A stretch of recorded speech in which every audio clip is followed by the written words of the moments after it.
You ever buy something so risky, so out there, that everyone in your life thinks you've lost your damn mind? Yeah, that was me with the old Coulter place, if you could even call it a place.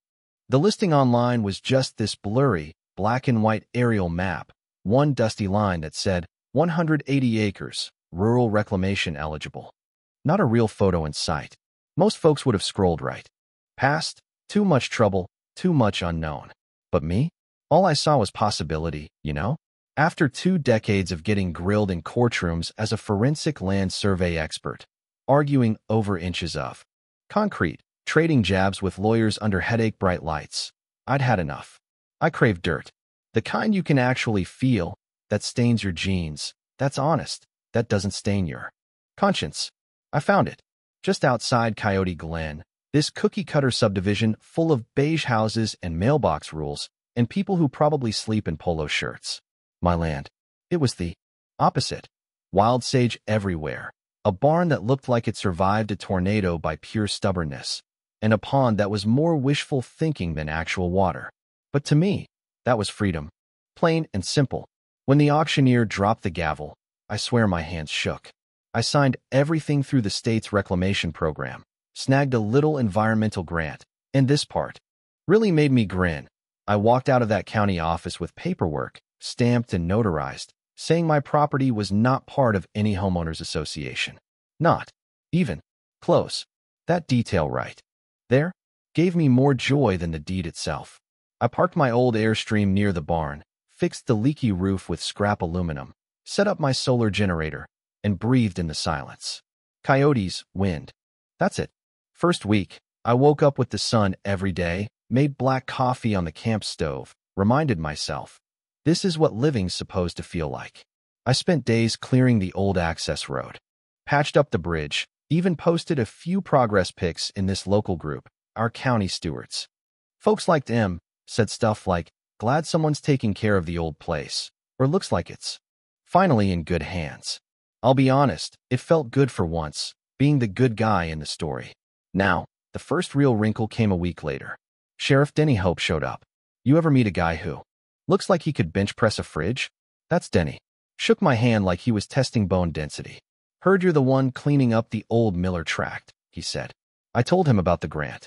The plans, my HOA-free paperwork. He nodded, said, good. Folks at Coyote Glen, they act like the county stops at their street signs. Don't let him bully you. I just laughed, figured whatever. Good neighborly warning. Didn't realize it was a prophecy. 2 days later, I'm out trimming brush and a white SUV comes rolling in, cleaner than a hospital. Out steps this woman, blonde bob. Sunglasses the size of dinner plates, and a clipboard so shiny it could double as a weapon. She didn't say hello. She said, excuse me, like it was a legal summons. You the owner? She asked. Yep. I said, still sweating from work. Can I help you? She introduced herself. Karen Westmore, president of Coyote Glen HOA. Like she was waiting for a drum roll. We've noticed a lot of activity. Here, heavy equipment. Landscaping that doesn't conform to community standards. I stared at her. Ma'am, this land isn't part of your community. She gave me this tight, Botox smile. Oh, I'm sure that's what your realtor told you, but the borders have been redrawn. You'll be receiving information soon. Then she spun around and left me standing in a dust cloud, like she just dropped. A curse on my life. That night, sitting by the fire, I just kept replaying her words. You'll be receiving information soon. I had my stack of legal docs right there, proof I was independent. But that's the thing about people like her. They never play fair. I poured myself a whiskey and looked at the barn roof, shining in the moonlight like battered armor. I had a bad feeling. Turns out, I was right. A week goes by, pouring rain, and I step outside to find a sheet of paper stuck to my gate with blue tape. Notice of violations, unauthorized activity, excessive noise. Non-compliant land use. No signature, no official seal, just garbage in 12-point font. Second page, failure to submit landscaping plans. For a farm with weeds taller than my truck. I actually laughed, crumpled it up, tossed it in the mud, thought that was the end of it. It wasn't. Next day, I'm loading gravel, when here comes the white SUV again, this time with a backup, a silver hybrid. 2 people step out, wearing neon vests labeled Coyote Glen Community Affairs. They looked ready to hunt giraffes in suburbia. Clipboard guy reads from his script. As of January 1st, under the revised charter, this property now falls within our jurisdiction. Membership fee, $6,300. Compliance acknowledgement due by the end of the month. I just let it hang there for a second. You might want to double-check the county maps before you go trespassing, I said. The lady's smile twitched. This isn't trespassing, Mr. Coulter. I pointed at the muddy ground. This is my land. Take your notice and go.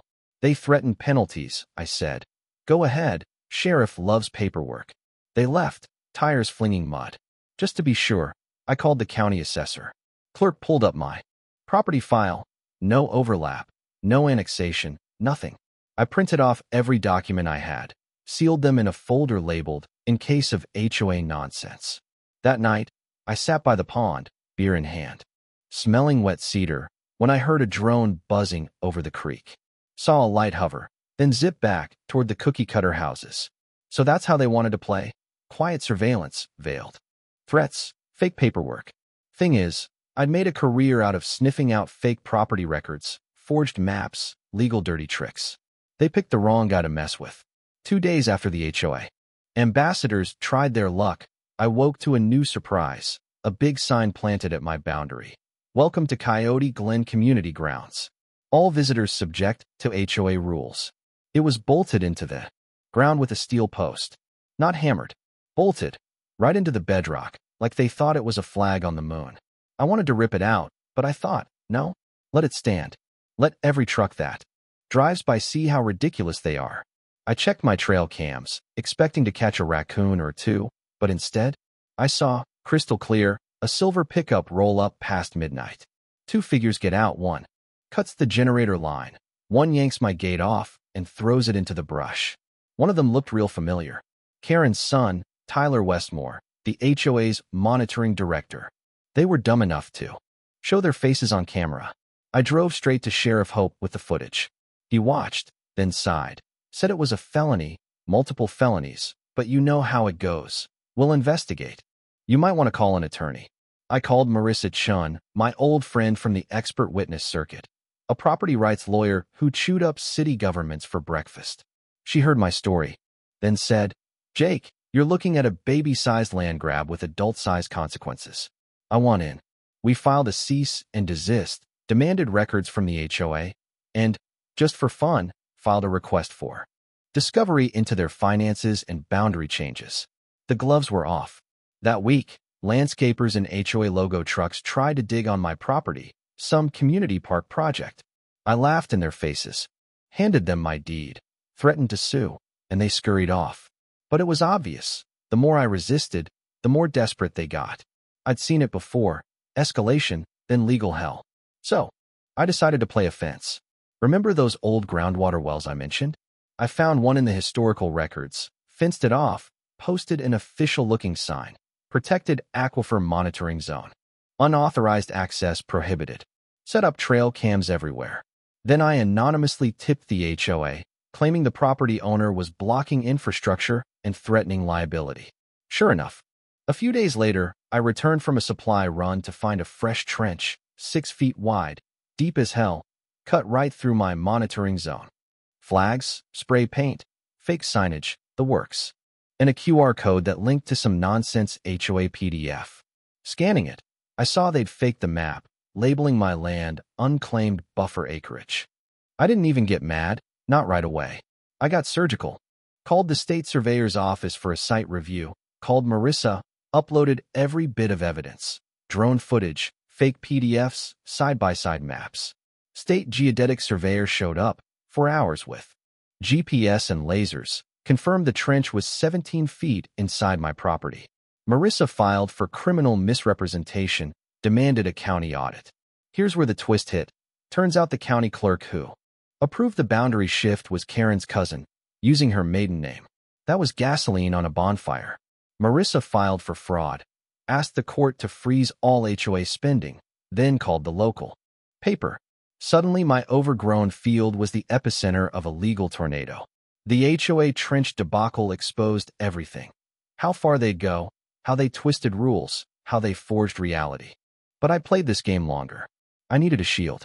So I called Dr. Lucas Abrams, an old college buddy, now a research lab director. I asked about turning my property into a federally protected research site. He said yes before I could finish.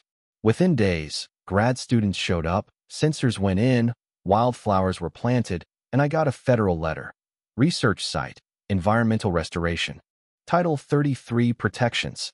No more HOA soccer moms digging trenches, no more jurisdiction. Marissa pushed our case forward. Judicial injunction, full halt to HOA spending and projects, discovery into their emails and finances. That's when the real bombshell dropped. Lorraine Harper, a retired accountant, reached out. She'd been the HOA treasurer for 8 years. She recognized the fake PDF and the shadow fund behind it.